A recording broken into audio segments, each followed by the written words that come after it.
Welcome back. As you may or may not know, I am known as Eli, the computer guy, and I run a project called SiliconDojo.com, where I'm trying to provide free to the end user technology education. What if high quality technology education was as accessible as water? That's my thought, at least. But anyways, part of SiliconDojo.com is I actually interact with my students. So every Monday between 1 to 5, I do one-on-one consultation sessions. And basically, we talk about what their problems are and discuss different things. And so one of the things that I'm doing here is whenever any interesting questions come up, or if I hear the same question a number of times, I basically do this type of video to try to explain my thoughts on this particular type of question, so that you don't necessarily have to, do a one-on-one session with me to get my particular answer. So anyways, the question for today is, Eli, the computer guy, should I use AI for my technical interview? This is one of those answers that went sideways. Because again, everybody's talking about AI. They will just not shut up about AI. And one of the things I want you to understand about AI is that it is a useful piece of functionality, but it's not actually AI. AI is marketing crap. What you're using is any number of other things. But anyways, AI is the big deal. And so one of the things that the kids are now doing, oh God, what has happened to my profession? Again, to be clear, I've been doing tech since 1996, and oh God. Maybe I do just need to go off and bake cookies. Maybe Eli the cookie guy wasn't such a bad idea. But anyways, right, people are using AI now. And one of the things some smart folks figured out is that they could create an app to either read what's going on their computer screen, or like a mobile app to, again, also capture images and that type of thing. And basically they could use this AI, this ChatGPT or Claude powered app to get through their technical interviews. So yeah, when you're doing that Zoom interview with a new college student, do they actually know what a function is, or are they just reading AI? Right. So anyways, this is a big thing. So Ars Technica recently did an article, like a couple of days did an article, and apparently there's like this sophomore in like Stanford or something like that. And basically in order to get his internship with, I think it was Amazon, he got his internship by using a little AI powered app to basically get through his interview, right? And then after that, people talked about how he was cheating. He was cheating, and it was wrong how he got that interview. Anyways, apparently Amazon pulled his internship offer, and then the school was going to do disciplinary action against him. But then he decided, well, he had proven that a college degree is worthless, and so he's dropping out of college and just doing whatever the hell he's going to do. Oh, may I reiterate what has happened in my profession? There is more to your college degree than simply passing an interview. Anyways, that AI is not doing everything that you should be getting taught in your college degree. Now, again, this goes into that horrible thing of how god-awful is your college degree? How badly are you getting ripped off by the university that's supposed to be supporting and empowering you? That's its own question. But a college degree should have more value than a crappy little ChatGPT app that you whip up in a couple of hours. So anyways, but this is a big thing, right? And so I have one of my students does the 30-minute coaching session with me, and it was like, yeah, okay, so what about using AI to basically get through an interview to get a job? And the funny part is, again, I've been around for a while. I'm almost 50, and you hear this stuff in the news, but most of the time, again, one person does it off in California. That doesn't mean everybody's doing it. So, I look at the student through the Zoom call, and I'm like, I get what you're saying, but do you actually know anybody who's done that to get a job? Right? That's supposed to be my closing argument. Yeah, we've all heard about this, but do you actually know anybody who's done it? And then he looks at me and says, yes. Damn it. You are not supposed to say that. You are not supposed to say that. So anyways, since he said yes, and since apparently this person knows somebody who got a job by using AI to get through the interview. Again, I'm not going to say cheat through an interview or lie through the interview, is fake his way through the interview. Basically used AI to get through the interview. Here's the thing that we need to be thinking about if you should follow suit. And the thing that I actually consider when I'm thinking about this question is more, it's not about morals or ethics. Again, I am not gonna come here and talk to you about morals and ethics. Because remember, the Christians thought it was really moral and really ethical to enslave the shit out of the Africans. Remember when the Christians were bringing civilization to the Africans and enslaving them and murdering them and raping them and whipping the ever-loving crap out of them and throwing them on plantations? Remember when putting Africans on plantations was considered godly? That is a real thing. Real thing. So anyways, that's why I stay away from morals or ethics. All right, this is a bit of a fish. It's a bit of a slippery fish when you go down that route. But one of the things I want you to be thinking about with this is, again, like what are appropriate outcomes? What are you actually looking to accomplish? Like when you're trying to get a job, what are you actually trying to accomplish? And I bring this up because, again, I talk with you folks. I've done hundreds and hundreds. I've probably done somewhere between 400 to 500 meetings with you folks over 15 years. And the amazing thing that I find about so many of my students is how horribly, horribly miserable they are. And now, to be clear, when I talk about the miserable people, I'm not talking about the person, that somehow popped out a kid, is working at McDonald's, and is trying to scrape together enough money for an A+ certification. I mean, they're not having the happiest lives, but they're actually not the most miserable. Some of the most miserable folks, students that I have, are the ones making hundreds of thousands of dollars a year working for the major tech companies, right? They're like, Eli, I feel like I'm just a cog in a massive machine. It's like, well, that's good. At least you know where you're at in the world. I'm sorry, did you not realize that's what you were? Because you are. But anyways, right, one of the interesting things that I find is I talk with so many technology professionals that on the face of it seem like they're doing well. I would think they're doing well. Right? They're working for a good company. They have a good position, right? They're not simply junior, they're mid or they're senior level. They're making a crap ton of money, the whole 9 yards. But they are just miserable. Again, their jobs aren't fulfilling. I'm not passionate about being a cog. Shocking. I don't want passionate cogs. I want rather dispassionate cogs, to be honest with you, right? But they're not passionate about being cogs. They're not fulfilled by creating code to make API calls. They don't understand why they're on this planet in the whole 9 yards. And they are just such bloody sad sacks. Brings a tear to my eye. It's like, oh my God. Again, like I say, for my career, again, I started in the Army. That's what it was. But again, going into the corporate world, like I never had a question about the value of my job. I mean, my job was kind of stupid sometimes. Again, fixing printers and that type of thing. But oh my God, you want to see happiness. You want to see pure bliss. Fix a secretary's printer that hasn't been working right in 3 weeks.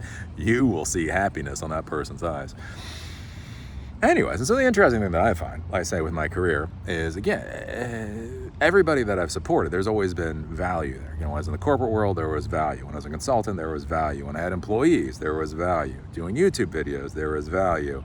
I never really questioned a lot of my value. I questioned whether or not I was getting paid enough.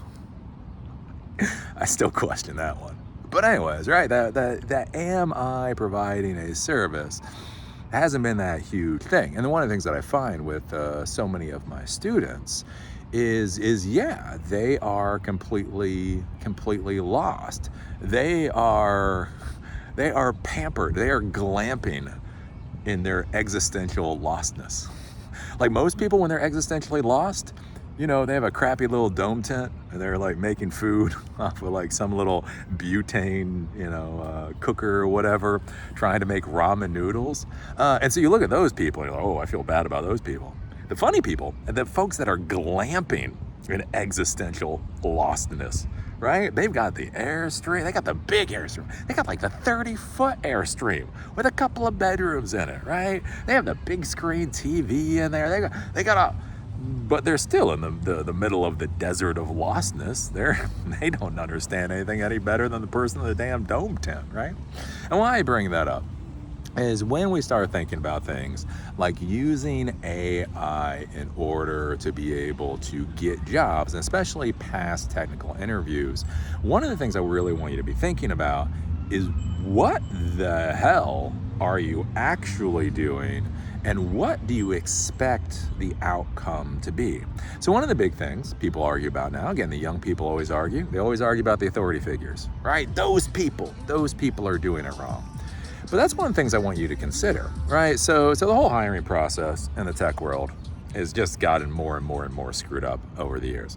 It's just a disaster in the tech world. It was a disaster back when I owned my own business. It's just gotten worse. Again, when you talk about you put out 1,000 resumes and then you don't hear anything back and you're all frustrated, again, you're not thinking about the other side of that equation. Some poor jackass getting 1,000 resumes and trying to figure out what the hell to do with it, right? One of the problems we run into in the technical world is that there really is not enough time spent actually trying to hire truly good people, right? There's a lot of time spent trying to get asses in seats and basically using people as organic widgets. A lot of times there's not nearly enough effort trying to make sure that the people are being hired in order to be able to complete the tasks that the company needs, right? It's the old thing with recruiters back in the day. So you go back 10, 15 years, especially, recruiters are getting paid a lot of money. They get paid a quarter of your first year salary. So if you make $100,000 a year, they get paid $25,000 to put your ass in a seat. So one of the old jokes or whatever, right, is the whole issue of you have some like JavaScript expert and they get picked up by a recruiter, they get slammed in their job, and then they get a Java code base, right? Well, the recruiter doesn't know the difference. It has Java in the name. The hiring people didn't seem to pay attention. The person that was getting hired didn't ask enough questions. And so now all of a sudden you have a JavaScript expert trying to muddle her ass through a Java code base, right? But think about what that really means. That means every single human being in this process, every person that had agency within this transaction, handed that agency off to somebody else just to make sure that the transaction will go through. And now think about this, right? So if you are a coder, again, let's say you're an expert JavaScript coder, you get a job with a big company, you're gonna make a lot of money with a big company, like, yeah, I'm gonna do something impressive. And then you go in and you get some legacy ass Java code base that you have to deal with. Is that going to make you happy? Is that solving your problem that you're trying to solve for? Right? And so the issue that we get into with a lot of the hiring now, and I've talked about this many times before, is that technical leaders, team leads, do not spend enough time with human resources to make sure that human resources actually knows who should get hired. Again, one of the reasons when you look at help wanted ads and they have just a ridiculous level of requirements is mainly because the team lead refuses to do their actual job, right? The team lead is telling HR what their job is. They're not doing their damn job, right? And so if you're going to be a team lead, if you're going to be part of leadership, part of your job is management. Part of your job, a lot of your job is supervisory. A lot of your job is things like paperwork and that type of thing. But they don't want to do that. They want to do coding. They want to do the fun stuff, right? And so when the HR person is like, okay, you need to hire another person for the team, what does that person look like, right? They need to be a coder. Yeah, they need to be a coder, right? And then the HR person's like, okay, so we're going to hire a coder. So how many years experience do you want? Do you want somebody with 2 years experience? Do you want somebody with 10 years experience? And again, the HR person doesn't know what the fuck's going on, right? And so the person's like, well, Well, yeah, I would prefer somebody with 10 years experience. And so the HR person's like, okay, right? HR person doesn't know, so jots it down. And then it's like, okay, so you need somebody who understands LLMs, right? Yeah, of course I need somebody who understands LLMs, right? And they go through. Well, that's where you get the issue, where what did the team lead say? I need somebody with 10 years experience, and I need somebody who understands LLMs. So what does the help wanted ad say? We need somebody with 10 years experience in LLMs, which I'm not quite sure when LLMs officially got created, but I don't think that works out, right? Because the team leads aren't doing their damn jobs. Now, one of the things I want you to start thinking about, though, does that sound like that's going to put you into a good position? If you get a job with this company and the people that are in leadership positions do not feel it is their responsibility to actually do leadership work, how do you think those teams are going to work out? If you have a large company, again, hundreds of people, now it doesn't have to be huge, it doesn't have to be hundreds of thousands of people, but hundreds or possibly a couple of thousands of people, and they have an issue with hiring people because the team leads are not doing their damn jobs because they're too good to do their damn jobs, and then the overall corporation, the overall HR departments and technical departments and all that kind of stuff haven't tried to figure out steps to mitigate those types of problems. Again, maybe having somebody in the middle. Hey, let me go grab a beer with this team lead to figure out what the hell they actually need so I can tell that to the human resources person. Think about what those teams are going to be like, and think about how miserable it's going to be to work on those teams. And then again, think about the larger corporation, right? If the larger corporation is not trying to suss out problems in their hiring process, is not trying to suss out problems in their leadership and management and supervisory processes, if they're not trying to figure out those issues, what other issues are they also turning a blind eye towards? So that when you get hired for the job, you are going to be given god-awful tasks and going to be assigned those tasks by a manager who is miserable as crap. Does that sound like a good work experience? Is that going to solve the problems that you care about as a human being, not just simply as a technology professional? And so then we get into this whole thing with LeetCode. And let me tell you, thank God I don't have much experience with LeetCode, because the people that I deal with fix shit.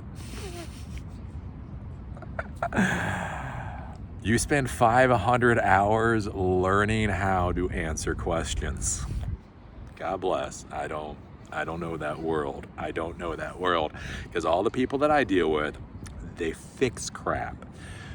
So one of the big things that comes up, right, is you get these college kids and they're all told that they have to learn LeetCode, right? You got to spend hundreds and hundreds of hours to make sure you can understand how to solve these incredibly esoteric problems, right? And the problem is, it's a complete utter pain in the ass. Again, one of the things I tell you guys, especially with certifications and the rest of that, is there is learning, right? There is learning how to do something, and then there's learning it well enough to pass a test. And those are two entirely different things, right? Again, I talk about that when I got my MCSEs, right? It would take, every 1 hour of actual education, it would take 2 hours of study. Because like when I got my MCSE certifications, like they would just screw with the words. They would screw with the word, like understanding literally the words that they were saying was vital to passing the test. Like you could know the answer, but if you misread the question that they specifically wrote in such a way so that you would misread it, then you would fail the test, right? And so one of the big issues, right? So we have a lot of young people out there that are going out to learn all this LeetCoding stuff.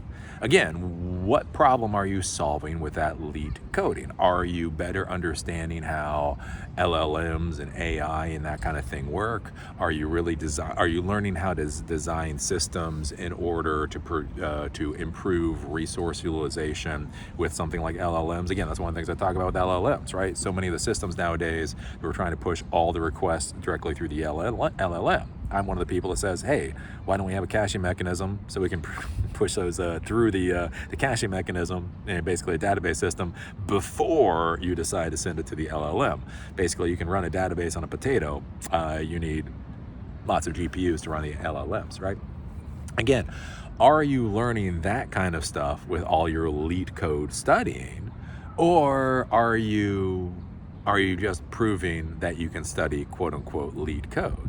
And then the question that has to come up is, then when you're doing these technical interviews over Zoom, who's asking the questions? Again, back when I did have to interview, back when I had to interview, and back when I actually got real jobs, right? I would sit there with a real human being, and they would query me about how I thought about problems, right? It wasn't necessarily that I knew the exact answer, right click, left click, check mark this, whatever else.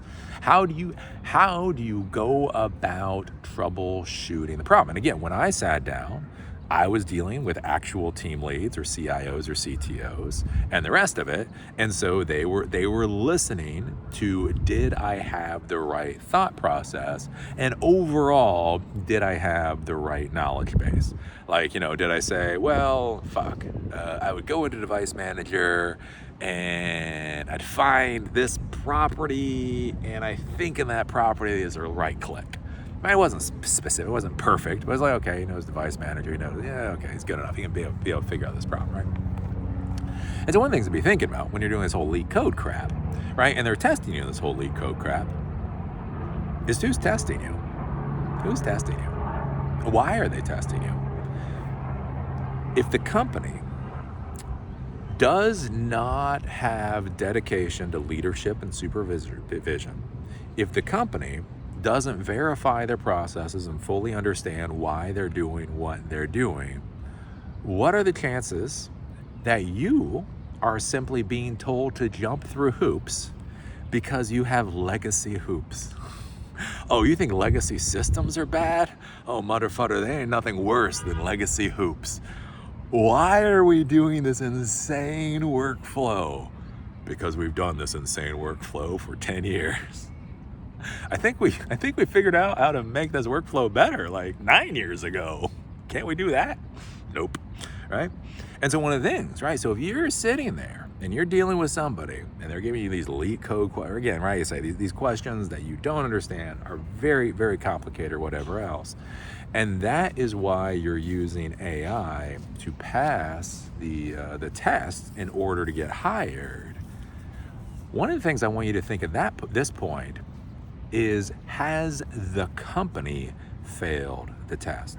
One of the big problems I see, especially with young people, but everybody nowadays, because everybody has the Gen Z mentality of cry till somebody else makes it better. God, what is happening? Anyways, right? There's this idea that the boss or the hiring person, they're up on this pedestal and you're cowering below them. Remember, this is a business transaction, right? The job process, the interview process, all of this needs to be two people with agency for this transaction deciding whether or not they want the transaction to go through. So yes, right? The recruiter or whatever, the company can have you answer dumbass leak coding questions and try to have you jump through all of these legacy hoops. That is true. But the other thing for you to be thinking about is that they're forcing you to jump through these frickin' legacy hoops. Do you think that's going to stop? Right? If they're putting you through this asinine process now, when do you believe that the stupidity stops? If they can't even stop being stupid to hire employees, Do you think the stupidity is going to stop the day after you get hired? Do you think the stupidity is going to stop the day after you get promoted? Do you think that stupidity is ever going to stop? Again, I talk about this with culture. Culture with startup and technology companies is incredibly important, right? Culture is, what is your worldview, your overall worldview? Do you believe that you should be punctual? Do you believe that the number one mission is to basically hand in code, again, ship product? Do you believe that you should be able to communicate and talk with people? Do you believe that your code should be legible? Again, there's some people out there, all that matters is the code works. There's other people out there, all that matters is the code is legible. And then you're sitting with code that works that you can't maintain, or you have code that you probably could maintain if only it actually worked, right? What is the culture of the company? Again, like you think about culture. If there's a problem on a team, how are people going to deal with it? Is one person going to go to the other person on the team and say, hey, I have an issue with how you do coding. I have an issue with the naming conventions or whatever that we use. I have an issue with you touching my ass. Right? Are they gonna go to the other person on the team to say that they have an issue, or is everything gonna go up the chain of command and be a complete and utter disaster? And then imagine if you have people in the company that don't want to communicate with each other, so they only send things up the chain of command, and then the chain of command is a complete and utter disaster, so they don't deal with anything appropriately. How do you think that is gonna work? And you notice, when I talk about all this, we haven't actually talked about AI yet. We haven't talked about ChatGPT or Llama or DeepSeek or any of that crap, because we haven't gotten there. So I want you to think about all of that. And now I want you to be thinking about, so you're sitting down to that Zoom interview, and you're thinking, Eli, should I use an AI assistant to be able to ace this interview? And I want you to answer that question. Again, there's no right, there's no wrong. It's not moral, not ethical. If their interview process is such effing garbage that you having a little app on your iPhone allows you to get the job, right? That's not moral or ethical, right? If you want to do that, it's not lying, it's not cheating, it's not anything else, at least in my book.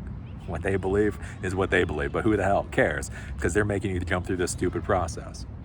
But what I want you to be thinking about is that is your first level of interaction with the company. This is how you're being brought in to this institution. And if this is how you're being brought into this institution, at what point do you think you will ever be happy with that job? So that's my thought with the AI. Again, the AI thing, it's neither here nor there. No morals, no ethicals, none of that kind of stuff.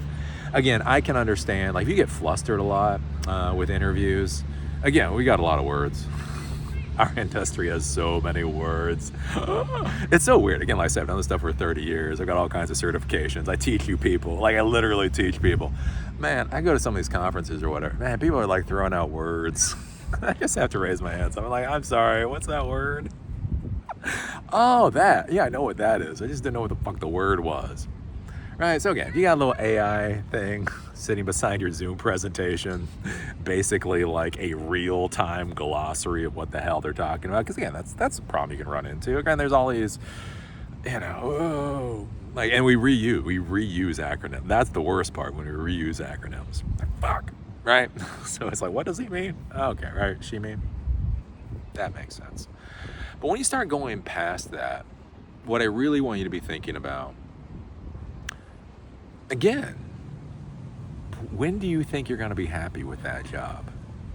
And is the job that you're trying to currently get appropriate for being satisfied? Again, not passion, screw passion, but satisfied, fulfilled, those types of things.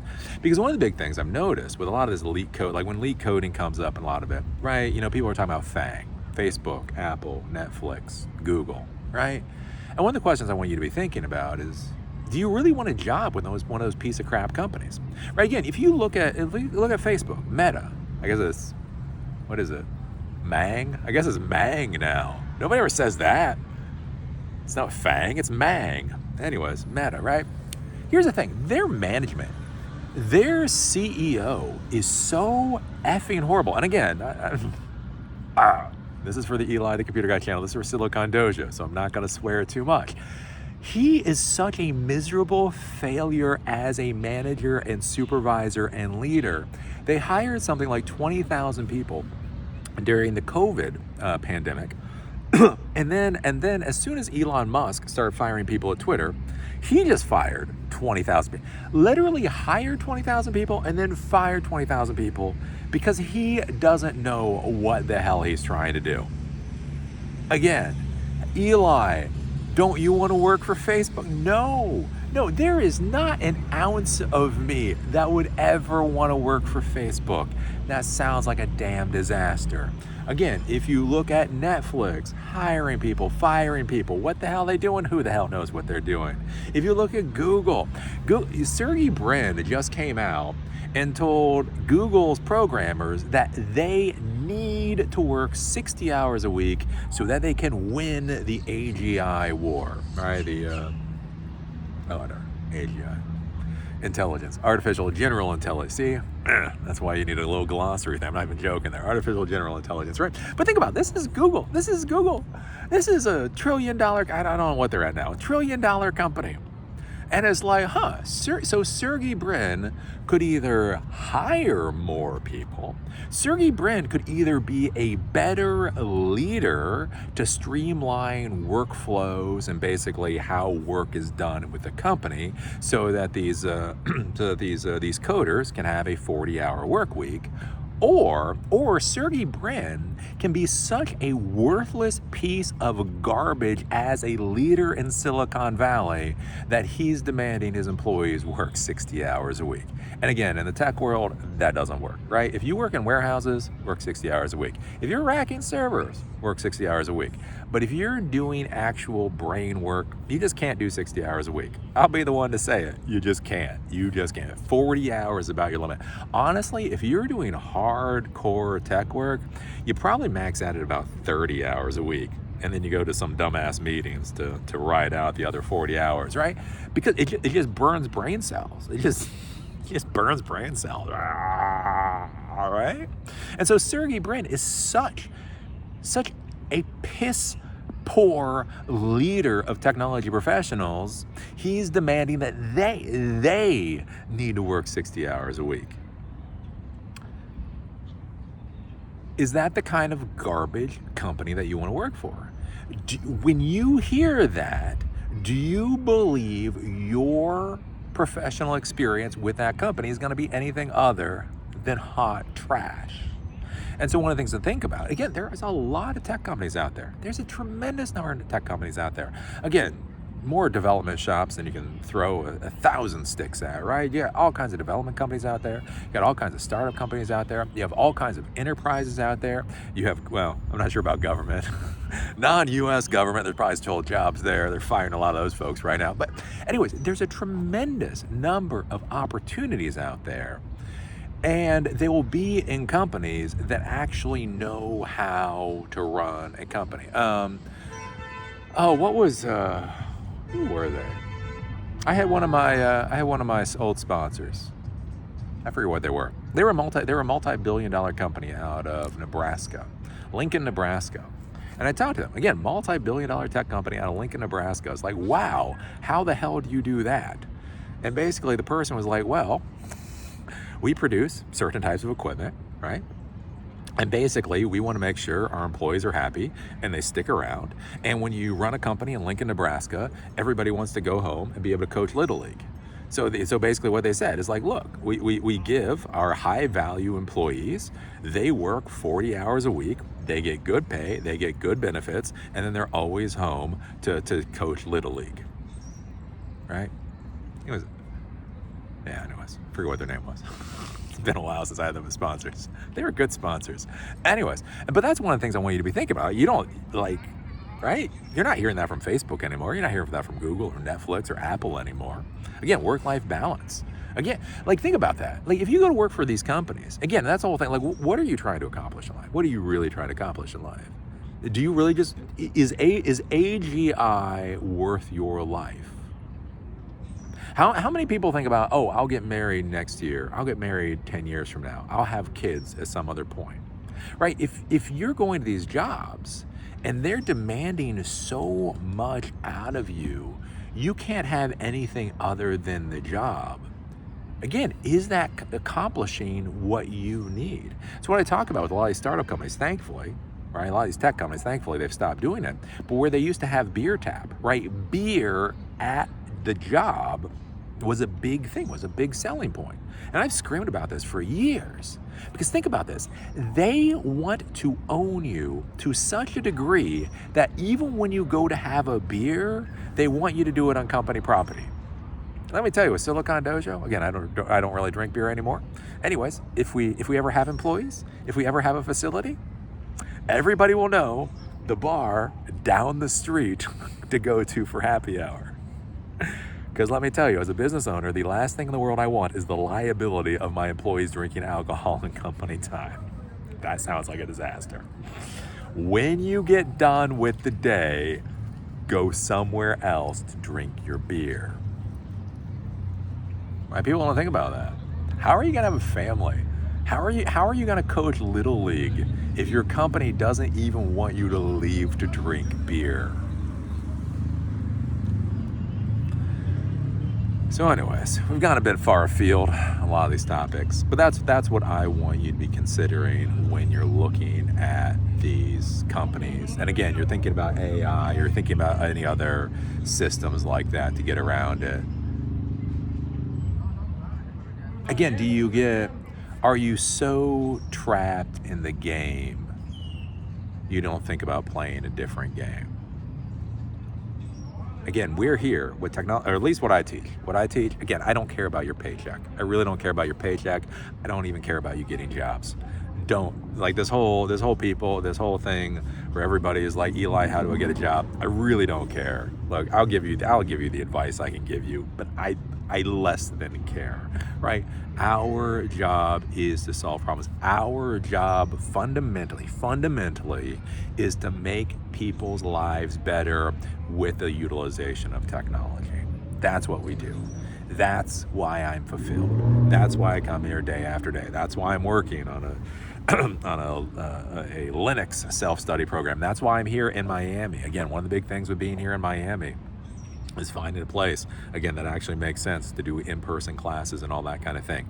What makes me fulfilled? What makes me fulfilled is when I'm sitting across either from somebody with a cup of coffee or a Zoom presentation, and they say, look, I really want you to understand how much of a difference your work has mattered in my life. My life is demonstrably better for the work that you've done. And what I want you to think about when you're thinking about opening that AI app, when you're sitting down on that Zoom call and you're thinking about opening that AI app, ask yourself this: if you get that job, is anybody gonna give two shits that you exist? Or are you just a cog in a game that somebody started playing 10 years ago, and you're just going through the process because you were told to go through the process? So anyways, there you go. Some things to think about, some things to ponder.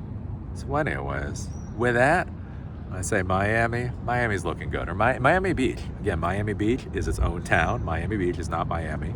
My wife and I were looking at Brickell today. I do like Brickell, I gotta say. If I did not have my wife, Brickell was pretty nice. If Silicon Dojo actually became popular, was like a real business, I might move to Brickell.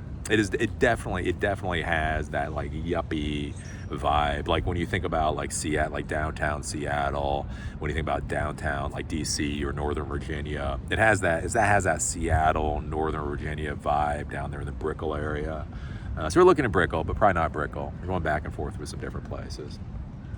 But anyways, Miami's nice. If you haven't thought about Miami, and the one thing I'll tell you about Miami is You know, compared to compared to Asheville, North Carolina, the costs are very reasonable.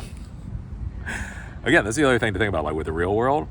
So I moved to a redneck mountain town, so that costs, my expenses would be rather minimal, so I could invest more in Silicon Dojo. I got to that redneck mountain town, and now houses are well over $1 million, and no price is reasonable. I am literally fleeing the costs of a Western North Carolina city to go to Miami because, you know, it's more affordable down here. That's the reality of the modern world. But anyways, that's also probably its own story. See y'all later.